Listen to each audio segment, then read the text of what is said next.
मण्डली परिवार सबैलाई प्रभु येशू ख्रीष्टको नाउँमा जय मसीह।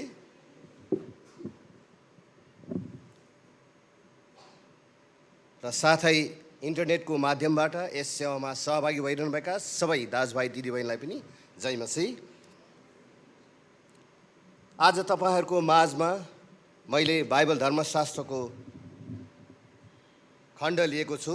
दोस्रो इतिहास 20 को 1 देखि 4, 12 देखि 19 र 21 देखि 26। तपाईले म सँगसँगै यदि हेर्नुहुन्छ भने धर्मशास्त्रको पृष्ठ सङ्ख्या 639 छ मेरोमा, तपाईले हेर्न सक्नुहुनेछ। म पढ्न गइरहेको छु। दोस्रो इतिहास 20 को 1 देखि 4। पहिले यसको केही समयपछि मोआबी, अम्मोनी र केही सेनानीहरू यहोसापातको विरुद्धमा युद्ध गर्न आए। तिनलाई यो समाचार सुनाइयो, एक ठुलो सैन्य दल खारा र समुद्र पारी एक एदोममा तिनको विरुद्धमा लडाईँ गर्न आइरहेछ र हामसोन र तमार अर्थात् एम गढीमा पुगिसकेका छन्। यस्तो विपदको समाचार सुनेर यहोसापातले परमप्रभुको अगुवाई खोज्ने अठोट गरे। तिनले सारा यहुदाभरि नै उपवास बस्नलाई घोषणा गरे। यहुदाका मानिसहरू परमेश्वरको सल्लाह माग्न भेला भए र देशका हरेक सहरबाट तिनीहरूलाई उहाँसित सल्लाह माग्न आए। त्यसै गरी दोस्रो इतिहास 20 को 12 देखि 19। हे हाम्रा परमेश्वर, उनीहरूको न्याय तपाईँ गर्नुहुन्न र? किनभने हाम्रो देशलाई आक्रमण गर्न आइरहेको यो ठुलो सैन्य दलको सामना गर्न हाम्रो केही शक्ति छैन। हामी जे गर्नुपर्ने हो सो हामी जान्दैनौँ, तर हामी आफ्ना आँखा तपाईँतिर उठाउँछौँ। यहुदाका सबै मानिसहरू, तिनीहरूका पत्नीहरू, तिनीहरूका बालबालिकाहरू समेत त्यहाँ परमप्रभुको सामुन्ने खडा भए। तब आसापको वंशका एकजना लेवी यहोसेलमाथि परमप्रभुको आत्मा उत्रनुभयो। तिनी मतन्याहका जनाती, एलिएलका पनाती, बनयाका नाति अनि जकरियाका छोरा थिए। तिनले भने, हे यहुदा र यरुशलेमका सबै बासिन्दा र राजाका यहोसापात, सुन्नुहोस्, परमप्रभु तपाईँलाई यसो भन्नुहुन्छ, नडराऊ, यस ठुलो सैन्य दलदेखि नआत्यो, किनभने लडाईँ परमप्रभुको हातमा छ, तिमीहरूको हातमा होइन। भोलि उनीहरूसँग युद्ध गर्न निस्क। उनीहरूलाई जीजको उकालो बाटो भएर आउँछन्। तिमीहरूले उनीहरूलाई यरुशलेमको उजाड स्थानमा भएको खोलाको पल्लो छेउमा भेट्नेछौ। यो लडाईँ तिमीहरू लड्नुपर्ने छैन। ताँतीमा दृढ भएर पर्खिबस। परमप्रभु तिमीहरूका उद्धारको काम गर्नुभएको तिमीहरूले देख्ने छौ। नडराऊ, नआत्तियौ। भोलि उनीहरूको सामना गर्न तिमीहरू निस्किआओ, किनभने परमप्रभु तिमीहरूतर्फ हुनुहुन्छ। यहोसापात भुइँमा घोप्ट परे र यहुदा र यरुशलेमका सबै बासिन्दाहरू परमप्रभुको सामुने दण्डवत गर्न घोप्ट परे। तर कहात र कोहरका वंशका कोही लेवीहरू खडा भएर चर्को स्वरले परमप्रभु इजरायलका परमेश्वरको प्रशंसा गरे। त्यस्तै गरी दोस्रो इतिहास 2 को 21 देखि 26 सम्म। मानिसहरूसित सल्लाह गरेपछि तिनले कतिजनाले परमप्रभुको स्तुति गान र उहाँको पवित्रताको प्रतापको प्रशंसा गर्न सेनाको अघि अघि गएर गाउनलाई नियुक्ति गरे। अनि तिनीहरूले यसो भनेर गाए, परमप्रभुलाई धन्यवाद देऊ, किनभने उहाँको प्रेम अनन्तकालसम्म रहिरहन्छ। तिनीहरूको प्रशंसाको चर्को आवाज सुन्ने बित्तिकै परमप्रभुले यहुदासँग युद्ध गर्न आएका अम्मोनी, मोआबी र सेराई पर्वतका मानिसहरूलाई अलमलाई दिनुभयो र उनीहरू परास्त भए। अम्मोनी र मोआबी सेराई पर्वतका मानिसहरूको विरुद्धमा उनीहरूलाई खत्तम गर्न र नाश गर्न उठे। जब उनीहरूले सेराईका मानिसहरूलाई नाश गरिसके, तब उनीहरूले आपसमा नै एक अर्कालाई अन्न धुन्न आक्रमण गर्न लागे। जब यहुदाका मानिसहरू उजाड स्थान भएको अग्लो ठाउँमा आइपुगेर शत्रुको सैन्य दललाई हेरे, तब तिनीहरूले उनीहरूलाई भुइँमा मरिरहेको पढिरहेको देखेर उनीहरूमध्ये एउटै पनि उम्केको थिएन। जब यहोसापात र तिनका मानिसहरू लुटको माल जम्मा गर्न आए, तब तिनीहरूले असङ्ख्य सामानहरू, लुगाफाटा, बहुमूल्य थोकहरू लानै नसक्ने गरी लुटेर लगे। तिनीहरूले 3 दिनसम्म लुटको माल जम्मा गरे, किनभने त्यो त्यति धेरै थिए। चौथौँ दिन तिनीहरू बाराकको बेसीमा भेला भए। तिनीहरूले त्यहाँ परमप्रभुको प्रशंसा गरेको हुनाले आजको दिनसम्म नै त्यसको नाउँ त्यही नै छ। यस वचन पाठमा परमेश्वरले हामी सबैलाई आशीष देऊन्। आजको यस बाइबलको खण्डबाट मैले पाठको शीर्षक राखेको छु, परिस्थितिमाथि विजयका कदमहरू। परिस्थितिमाथि विजयका कदमहरू। मैले 3टा कदमहरू राखेको छु। पहिलो कदम छ परमेश्वरको अगुवाई खोज्नु, दोस्रो कदम छ परमेश्वरमा प्रार्थना गर्नु, तेस्रो कदम छ परमेश्वरमा प्रशंसा गरिरहनु। यी 3 कदम चाल्यो भने हामीले परिस्थितिमाथि विजय हुन हामी सक्दछौँ। यसैको उदाहरण हामीले भर्खरै यस दोस्रो इतिहासको 1देखि 14, 12देखि 19, 21देखि 26मा हेऱ्यौँ। यहाँ यहोसापात राजाको विजय भएको कुराहरू। अब यहोसापात राजा कस्तो राजा थिए, उसको शासनकाल कस्तो थियो भन्ने केही अलिकति तपाईँहरूलाई जानकारी दिउँ।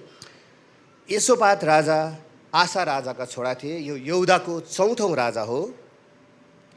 यहोसापात राजा 35 वर्षको उमेरमा ऊ राजा भए र 25 वर्षसम्म उसले राज्य गरे र 60 वर्षको उमेरमा उहाँको मृत्यु भयो। यहोसापात राजा पिताले देखेको उदाहरण अनुसार हिँड्ने राजा, आफ्नो बाबुको बाटोमा हिँड्ने राजा हो। यहोसापात राजा बाल देवताको पछि नलाग्ने राजा। यो बाल देवताको पछि इजरायलहरू धेरै लागेको थिए, जसको कारणले गर्दाखेरि परमेश्वर इजरायलहरू धेरै रिसाउनु भयो। इजरायलहरूले परमेश्वरको विरुद्धमा यसरी गएको कारण हामी देख्न सक्छौँ। यो राजा चाहिँ इजरायलको पछि पनि लागेन। परमप्रभुको मार्गमा हिँड्नलाई गर्व गर्ने राजा। यो परमप्रभुको मार्गमा हिँड्नलाई एकदम गर्व गर्ने राजा। परमप्रभुको मार्गमा हिँड्न पाएपछि ऊ अति गर्व गर्ने राजा पनि थियो। यहुदाका डाँडाहरूको स्थान र असेरा देवताहरूको मूर्तिहरूलाई हटाइदिएका थिए यो राजाले। र परमप्रभुको व्यवस्था अर्को एउटा छ एकदम महत्त्वपूर्ण। परमप्रभुको व्यवस्था लिएर यहुदाका सारा सहर र चारैतिर गएर व्यवस्था सिकाउने राजा थियो। यो राजाले सबै जनताहरूलाई परमप्रभुको व्यवस्था सिकाउने राजा थियो।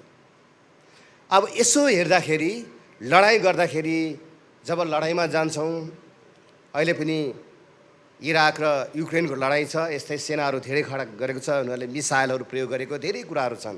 सेनाहरू 1 लाख सेना लडाइँ गर्न गएको हामीले समाचारमा सुन्छौँ।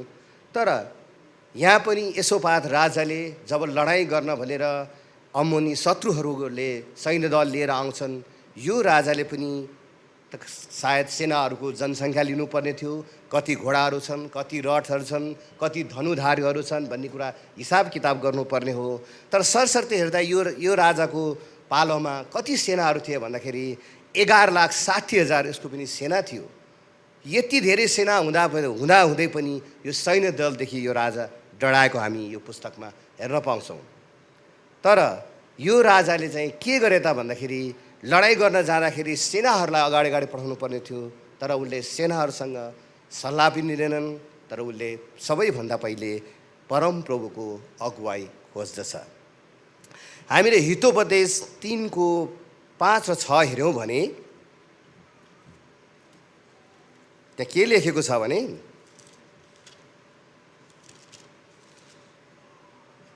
म पढिदिन्छु है। हितोपदेश 3को 5 छ, आफ्नो सारा हृदयले परमेश्वरमा भरोसा राख र तेरा आफ्नो समशक्तिमा भर नपर। आफ्नो सारा मार्ग उहाँलाई सम्झी र उहाँले तेरा मार्गहरू सोझो तुलाइदिनुहुन्छ। अब यो राजालाई किनभने यो राजालाई सबै धर्मशास्त्रमा ऊ हिँड्ने राजा भएकोले, उसलाई व्यवस्था मान्न ऊ गर्व गर्ने भएको राजा भएकोले उसले के गरे भन्दाखेरि आफ्नो समशक्तिमा भर गरेन, उसले परमेश्वरमा भरोसा राखे, परमेश्वरको बाटोलाई हेरे। त्यसै कारण यो राजाले हामी हेर्न सक्छौँ दोस्रो इतिहास 2 को म 3 पढ्न गएछु। यस्तो विपदको समाचार सुनेर यहोसापात राजाले परम प्रभुको अगुवाई खोज्ने अठोट गरे। उसले सबैभन्दा पहिला परम प्रभुको अगुवाई खोज्ने अठोट गरे। लडाइँ गर्नलाई के गर्नुपर्छ भनेर परमेश्वरसँग उसले सल्लाह माग्न तयार गरे। यसले परमेश्वरको सल्लाह माग्न, त्यसैले आजको खण्ड अनुसार परिस्थितिमाथि विजय हुनको लागि चाहिँ सबैभन्दा पहिलो कदम नै परमेश्वरको अगुवाई खोज्नुपर्छ। हामी पनि परिस्थितिमाथि विजय हुन चाहन्छौँ भने, परिस्थितिमाथि विजय हुन चाहन्छौँ भने परमेश्वरको अगुवाई हामीले खोज्न जरुर छ। यस्तै गरी 2 राजाहरूको म उदाहरण तपाईँहरूलाई प्रस्तुत गर्छु। पहिलो राजा छ दाउदको पाल, परमेश्वरको अगुवाई खोज्ने। हामी पहिलो सामुएल 30 को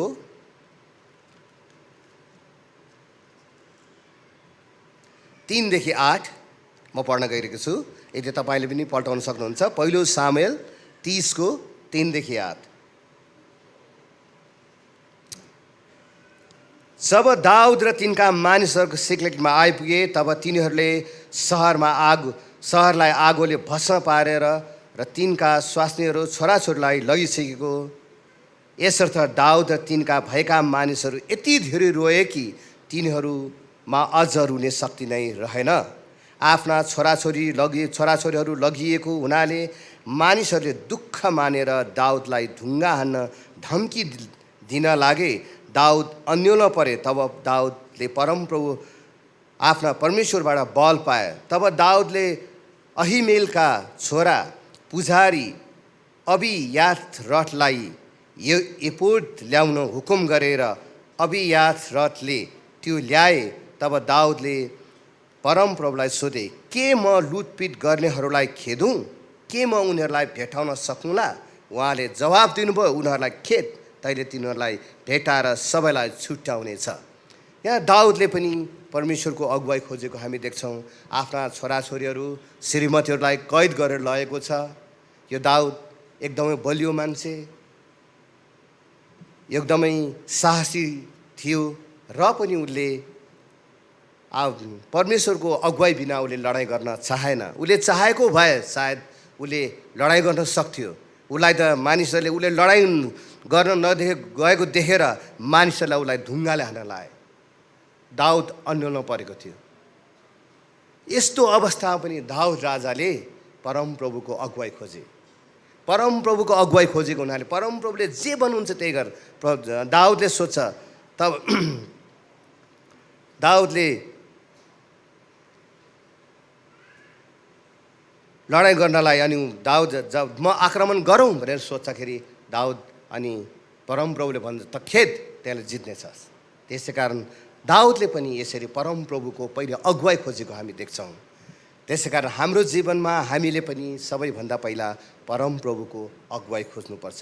यदि परिस्थितिमाथि हामी विजय चाहन्छौँ भने हामीले परमेश्वरको अगुवाई खोज्नु जरुरी छ।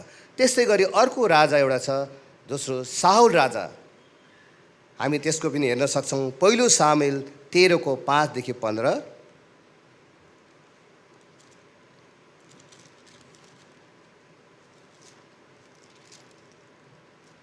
पहिलो सामुएल 5 को 13 को 5 देखि 15। पहिलो सामुएल 13 को 5 देखि 15 यसरी लेखेको छ, पलिसीहरू इजरायललाई आक्रमण गर्न जम्मा भए। उनीहरूसित 3000 रथ र 6000 रथ चालक तथा समुद्रको किनारमा बालुवा जत्तिकै अनगिन्ती पैदल सिपाहीहरू थिए। उनीहरूले उक्लिएर बेत आह्वानको पूर्वतिर मिकमासको छाउनी हाले। इजरायलहरूले घोर सङ्कट परे किनभने तिनीहरू साह्रै पेलिए। यसैले तिनीहरूले ओडार र झाडीहरूमा, पहराका बीचमा र खाल्डा र इनारहरूमा लुके। कोही हिब्रू एर्दन नदी पार गरेर गाद र गिलगादको जिल्लाहरूमा पनि भागे। तर साउल चाहिँ गिलगालमा नै बसिरहेर उनका पछि लागेका सबै मानिसहरू डरले काप्न लागे। सामुएलले ठहराउनु भएको साउल 7 दिनसम्म पर्खिरहे, तर सामुएल गिलगालमा आएनन्। मानिसहरू साउलदेखि हट्न लागे।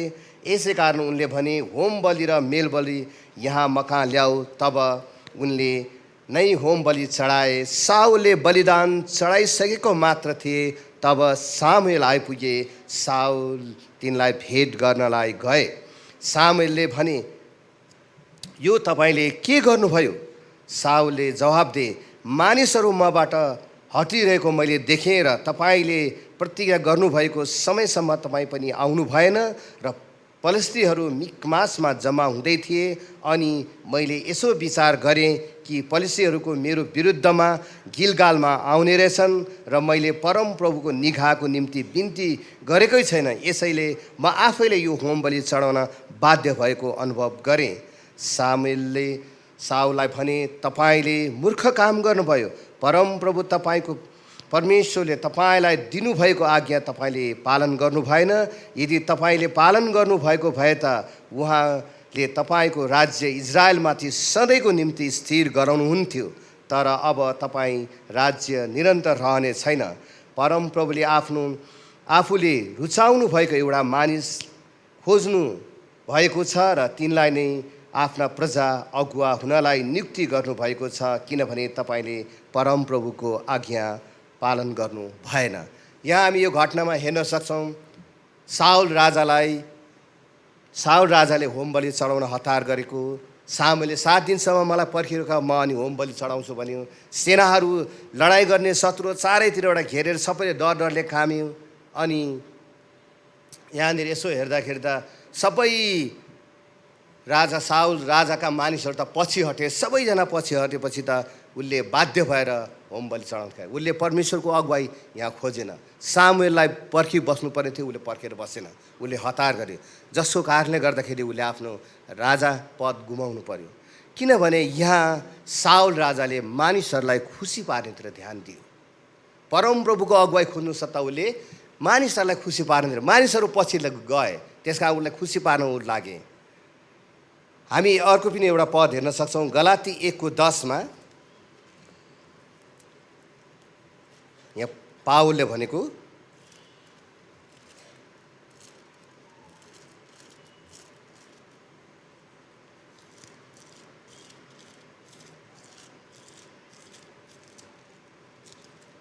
गलाती 1:10, के म मानिसहरूको निहा खोज्दैछु कि परमेश्वरको? अथवा के मैले मानिसहरूलाई खुसी पार्न खोज्दैछु? यदि मैले अझै मानिसहरूलाई खुसी पार्ने कोसिस गरेको भए त म क्रिस्टको दास हुँदै थिएन भनेछ। यदि हामीहरू पनि मानिसलाई खुसी पार्नतिर लाग्यौँ भने हामी पनि क्रिस्टको दास हुँदै छैनौँ। तपाईँको परिस्थिति हेर्नुहोस्, तपाईँको परिस्थितिमाथि तपाईँले मानिसहरूलाई खुसी पार्न लाग्नुभयो भने तपाईँको विजय हुँदैन। त्यसै कारण अहिले भर्खरै हामीले यहाँ सूचना पनि हेऱ्यौँ, 12 कक्षा सकेका जवानहरूको एउटा शिविर राखिएको छ। भविष्यमा अब के पढ्ने भनेर योजना बनाउनलाई होला। सायद त्यस्तै गरी भर्खरै एसई सकिएको छ। जवान भाइ बहिनीहरूले कुन विषय लिएर पढ्ने भन्ने कुरामा पनि अन्यले होला। कसैले डक्टर पढ्न चाहला, कसैले नर्स, कसैले इन्जिनियर, कसैले वकिल, विभिन्न विषयहरू पढ्नलाई उनीहरू चाह गरिरहेको हुन्छ। छोराछोरीले एउटा विषय पढ्न खोजिरहेको हुन्छ, बाउआमाले अर्को विषय पढाउन खोजिरहेको हुन्छ। यो दुई कारण हुनसक्छ। बाउआमासँग रुपियाँ पैसा कम छ भने उसले सस्तो विषय पढाउन खोज्छ, अथवा जहाँ सस्तो हुन्छ त्यो विषय पढाउन खोज्छ। जसको बाउआमा अब छोराछोरी राम्रो भएको कारणले गर्दाखेरि, ट्यालेन्ट भएको कारणले गर्दा उनीहरू डक्टर, इन्जिनियर, वकिल पढ्न चाहेको हुन्छ, बाउआमासँग रुपियाँ पैसा नभएको हुनसक्छ। यस्तो अवस्थामा दुवै पक्षले भनौँ, जवान छोराछोरीले पनि परमेश्वरको अगुवाई खोज्नु पर्यो, बुवा आमाले पनि परमेश्वरको अगुवाई खोज्नु पर्यो। म छोराछोरीलाई कुन कलेज पढाउँ, कुन विषय पढाउँ? अब छोराछोरीले मानिलिउँ डक्टर पढ्न खोजिरहेको छ, अहिले हाल डक्टर पढ्नलाई झन्डै 40 देखि 75 लाख चाहिन्छ। यत्रो पैसा कहाँबाट ल्याउँदै छोराले डक्टर पढ्न खोज्यो भने? यदि बुवा आमाले साँच्चै नै परमेश्वरको अगुवाई खोज्यो, परमेश्वरले पढा तिम्रो छोरालाई, डक्टरै पढा भनेको छ भने, पढाउनु भयो भने सायद छोराले स्कलरसिप पाउन सक्छ, छात्रवृत्ति पाउन सक्छ। छात्रवृत्तिबाट उसले पढ्न पाउने मौका हो कि परमेश्वरले त्यो बाटो पो उसको लागि तयार गरिरहेको छ कि? त्यसै कारण हामी दुवै, बुबा आमाले पनि छोराछोरीले पनि परमेश्वरको अगुवाई खोज्नु पर्यो। परमेश्वरले कुन विषय पढ्दा ठिक हुन्छ मलाई प्रभु भनेर परमेश्वरको अगुवाई खोजेर हामीले यदि गयौँ भने चाहिँ हामी दुवै सफल हुन्छौँ। बुवा आमा पनि सफल हुन्छौँ, छोराछोरी पनि लिएर पढ्ने विषयमा पनि ऊ सफल हुन्छ। अब दोस्रो खण्ड छ। अब हामीले परिस्थितिमाथि विजय हुनलाई हामीलाई दोस्रो चाहिएको छ प्रार्थना। प्रार्थना पनि प्रार्थना हो कि उपवास प्रार्थना हो, कुन चाहिँ परमेश्वरले भन्नुहुन्छ हामीले त्यो गर्नुपर्नेछ। अब यहाँ म फेरि पनि तपाईँहरूको सामु दोस्रो इतिहास 20को 3 पद पढ्न गइरहेको छु। यहाँ लेखेको छ, यस्तो विपदको समाचार सुनेर यसोपातले परमप्रभुको अगुवाई खोज्ने अठोट गरे। तिनले सारा यहुदीभरि नै उपवास बस्नलाई घोषणा गरे। र बाइबलका विद्वानहरूको भनाइअनुसार यो उपवास चाहिँ झन्डै 21 दिनको बसिएको भन्ने छ। यो उपवास के को लागि बसिन्छ भन्दाखेरि ठुला यस्तै बन्धनहरू छिनार्नको लागि छ। हामीले हेर्न सक्छौँ यशाया 58को 6मा उपवास प्रार्थना किन आवश्यक छ भन्ने कुरामा। यशाया 58को 6,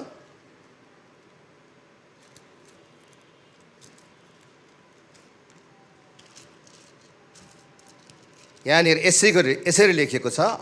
यशाया 58को 6मा, अन्यायको बन्धन फुकाल्न, जुवाको डोरी फुकाल्न र अत्याचार परेकालाई मुक्ति गराउन, हरेक जुवा भाँचिदिन मैले चुनेको किसिमको उपवास यही होइन र? परमप्रभु भन्नुहुन्छ यहाँनिर अन्यायको बन्धन फुकाल्न, जुवाको डोरी फुकाल्न, अत्याचार परेकालाई मुक्ति गराउन। यहाँ साउल राजा पनि अत्याचारमा परेको थियो। यहाँ साउल होइन कि यसोपात राजालाई किन आक्रमण गर्न आएको थियो, ऊ पनि डराइरहेको थियो। त्यसैले उसले पनि उपवास राख्न लगाए। यसरी हेर्दाखेरि हामीले मोसा पनि 40 दिन उपवास बसेको हामी पाउँछौँ बाइबल तर्फमा। जब उसले 10 आज्ञा लिनलाई सेनाई पर्वतमा जाँदाखेरि प्रभु येशू पनि 40 दिन उपवास बसेको हामी पाउँछौँ। उहाँले पनि आफ्नो शत्रु देवालसलाई हराउनुको निम्ति 3 पल्ट उहाँलाई परीक्षा गरेको थियो। 3 पल्टै उहाँले हराउनु भयो। उहाँले पनि 40 दिन उपवास बस्नुभएको थियो। यो उपवास चाहिँ विशेष समयको लागि बसिन्छ, विशेष कुराको लागि। यहाँ यसोपात राजा चाहिँ यहाँ उपवास बसेको चाहिँ लडाइँ जित्नुको लागि, लडाइँ परमेश्वरको हातमा, परमेश्वरले विजय दिनुहुन्छ भन्ने कुरालाई सबैलाई नै उसले विजय गराउनुको निम्ति सबैलाई नै उसले उपवास 21 दिन राखेको विद्वानहरूको भनाइ छ। त्यस्तै गरी अर्को हामी हेर्नेछौँ अब परिस्थितिमाथि विजय हुनलाई हामीले दुईवटा पहिलो कुरा हेऱ्यौँ, परमेश्वरको अगुवाई खोज्नु, दोस्रो कुरा हेर्नु प्रार्थना अथवा उपवास प्रार्थना। त्यो दुईवटामा कुनै पनि हुनसक्छ। अब तेस्रो छ परमेश्वरको प्रशंसा गर्नु। परमेश्वरको प्रशंसा गर्नाले पनि हामीले परिस्थितिमाथि विजय पाउन सक्छौँ। यसको लागि हामी फेरि पनि दोस्रो इतिहासको 20को म 18 देखि 19 र 22 देखि 23 पढ्न गइरहेको छु।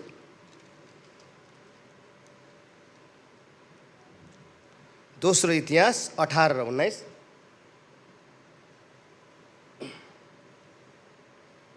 यसोपात भुइँमा घोप्टो परेर र यहुदा र यरुसलेमका सबै बासिन्दाहरू परमप्रभुको सामुने दण्डवत गर्न घोप्टो परे। तब कहात र कोहरका वंशका कोही लेवीहरू खडा भए र चर्को स्वरले परमप्रभु इजरायलको परमेश्वरको प्रशंसा गरे। त्यसै गरी 22 र 23, तिनीहरूका प्रशंसाको चर्को आवाज सुन्ने बित्तिकै परमप्रभुले यहुदासँग युद्ध गर्न आएका अम्मोनी र मोआबी र सनाई पर्वतका मानिसहरूलाई अलमलाई दिनुभयो र उनीहरू परास्त भए। अम्मोनी र मोआबी सनाई पर्वतका मानिसहरूको विरुद्धमा उनीहरूलाई खत्तम गर्न वा नाश गर्न उठे। जब उनीहरूले सेराईका मानिसहरूलाई नाश गर्न सके तब उनीहरूले आपसमा नै एक अर्कालाई अन्न धुन्न आक्रमण गर्न लागे। यसरी परमप्रभुले परमेश्वरको प्रशंसा गरेपछि यहाँ परमेश्वरले यहाँ हामी हेर्न सक्छौँ मोआबी र अम्मोनीलाई परमप्रभुले परास्त गर्नुभयो। यसोपात राजाले सबै जनता लडाइँ गर्न गएका जो जति पनि छन् उनीहरूलाई सेनालाई पछाडि राखेर लडाइँ गर्नलाई बाजा बजाउने गीत गाउनेहरूलाई परमेश्वरको प्रशंसा गर्नलाई अगाडि लगेर चर्को स्वरले जब उनीहरूले परमेश्वरको प्रशंसा गरे, तब त्यसपछि मोआबी अम्मोनी सेना मानिसलाई अलमलाइदिनु भयो र उनीहरू परास्त भए। यसरी परमेश्वरले लडाइँ बिना नै यहोसापात राजालाई विजय गराउनु भयो। यहोसापात राजाले 3टा कुरा गरे कारणले उहाँले विजय पाउनुभयो। पहिलो कारण उहाँले पहिलो बुदामा चाहिँ उहाँले के गर्नुभयो, परमेश्वरको अगुवाई खोज्नुभयो। दोस्रोमा उहाँले उपवास प्रार्थना गराउनुभयो। तेस्रो चाहिँ उहाँले परमेश्वरको प्रशंसा चर्को स्वरले गर्नुभयो, जसको कारणले गर्दाखेरि यहोसापात राजाले विजय हासिल गर्न सक्नुभयो। अर्को एउटा उदाहरण पनि छ, प्रेरित 16 अध्यायको 22 देखि 26 पनि हामी हेर्न सक्छौँ।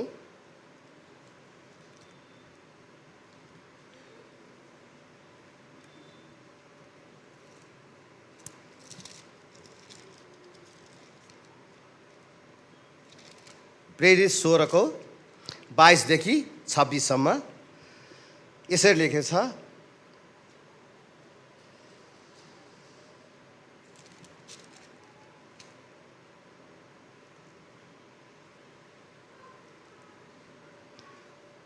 तब भिडहरू मिलेर तिनीहरूमाथि जाइ लागे। सहरका हाकिमहरूले तिनीहरूका वस्त्र च्यातेर फालिदिए र तिनीहरूलाई छडी लगाउन आज्ञा दिए। उनीहरूले तिनीहरूलाई निकै छडी लगाएपछि तिनीहरूलाई झ्यालखानमा हालिदिए र झ्यालखानका हाकिमले ती कैदीहरूलाई कडा निगरानीमा राख्ने हुकुम दिए। यस्तो हुकुम पाएर उनले तिनीहरूलाई झ्यालखानको भित्री भागमा लगी तिनीहरूको खुट्टामा ठिङ्गुरो ठोकेर राखिदिए। तर आधा राततिर पावल र सिलास प्रार्थना गर्दै परमेश्वरको भजन गाइरहेका थिए र अरू कैदीहरूले पनि यो सुनिरहेका थिए। तब एक्कासी एउटा ठुलो भैँचालो गयो र झ्यालखानका जगहरू हलिए र तुरन्तै जम्मै ढोकाहरू उघ्रियो, सबै बन्धनहरू खुले। यहाँ पावल र सिलास पनि यहाँ लुगा च्यातेर फालिदिए, छडी लगाएका आज्ञा दिएका थिए। र ठिङ्गुरो भने तपाईँले देख्नु भएको छ कि छैन, कुनै यो सबैभन्दा खतरनाक भनौँ न ज्यानमारा कैदीहरूलाई लगाउने चिज हो। यो चाहिँ एकदमै डरलाग्दो। उसलाई 2टा हातमा चेन लगाएको हुन्छ, खुट्टामा लगाएको हुन्छ, बिचमा काठ लगाएर हिँड्न पनि गाह्रो हुन्छ। उनीहरूलाई अँध्यारो कोठामा लगेर राख्छ। एकदमै खतरनाक, जो देखेर पनि डराउने भएर। त्यो पावल र सिलासलाई पनि त्यस्तै प्रकारले उनीहरूले कोठामा लगे। तर आधा रातमा पावल र सिलासले परमेश्वरसँग प्रार्थना गर्दै परमेश्वरको भजन गाइरहेका थिए, परमेश्वरको प्रशंसा गरिरहेका थिए, जसको कारणले गर्दा उनको सबै खुट्टाका सबै भैँचालो गयो भने छ, बन्धनहरू खुले, सबै खुले। यसरी नै हाम्रो जीवनमा पनि अहिले हाम्रो परिस्थिति हामी यहाँ जान्दैनौँ। कोरोना महामारी 2 वर्ष भइसक्यो, जसले गर्दाखेरि हामी सबैको परिस्थिति सायद राम्रो छैन होला। हाम्रो परिस्थिति बेग्लै प्रकारको होला। आज तपाईँले प्रभुसँग भन्नु पर्यो, प्रभु मेरो परिस्थिति यस्तो छ। जसरी यहोसापात राजालाई तपाईँले परिस्थितिमाथि विजय दिनुभयो, आज तपाईँले मलाई पनि मेरो परिस्थितिमाथि विजय दिन सक्नुहुन्छ। त्यसको लागि म 3टा कुरा गर्नुपर्छ। हामीले प्रभुलाई भन्नु पर्यो, म परमेश्वरको अगुवाई खोज्छु, म परमेश्वरमा प्रार्थना गर्छु, उपवाससहित प्रार्थना गर्छु, म परमेश्वरको प्रशंसा हर बखत गर्छु। भजन लेख्ने 34ले भनेछ, म हर बखत म परमप्रभुको प्रशंसा गर्नेछु, निरन्तर मेरो मुखमा परमप्रभुको प्रशंसा रहिरहनेछ। हाम्रो जीवनमा पनि सदैव यसरी नै भइरह्यो भने, यी 3टा कुराहरू तपाईँ र मेरो जीवनमा रह्यो भने हामी जुनसुकै परिस्थिति किन नहोस् त्यसमाथि हामी विजय पाउन सक्छौँ। जसरी यहोसापात राजाले विजय पाए, त्यसरी नै हामी यसमा विजय पाउन सक्छौँ। हुन्छ, म वचनलाई यति नै राख्छु। अब हामी सबै आफ्नो ठाउँमा खडा हौँ अनि परमप्रभु परमेश्वरलाई भन्नुहोस्। तपाईँहरू सबैले यो आजको 3टा कुरा प्रभुलाई भन्नुहोस्। प्रभु मेरो परिस्थिति यस्तो छ, प्रभुलाई भन्नुहोस्। म तपाईँको अगुवाई खोज्छु, म तपाईँको सँग उपवास प्रार्थना बस्छु, म तपाईँको प्रशंसा सदैव म गर्नेछु भनेर भन्नुहोस्। तपाईँले परमेश्वरसँग प्रार्थना गर्नुहोस्। त्यसपछि हामीलाई अन्तिम प्रार्थना हाम्रा मण्डलीका आदरणीय पास्टर अशोक मुखियाले गरिदिनु हुनेछ। आउनुहोस्, हामीले प्रभुलाई भनौँ, हामी सबै मिलेर प्रभुलाई भनौँ, तपाईँको परिस्थिति कस्तो छ प्रभुलाई भन्नुहोस्। प्रभु म यो गर्छु, यो 3टा कुराहरू म पछ्याउँछु भनेर भन्नुहोस्।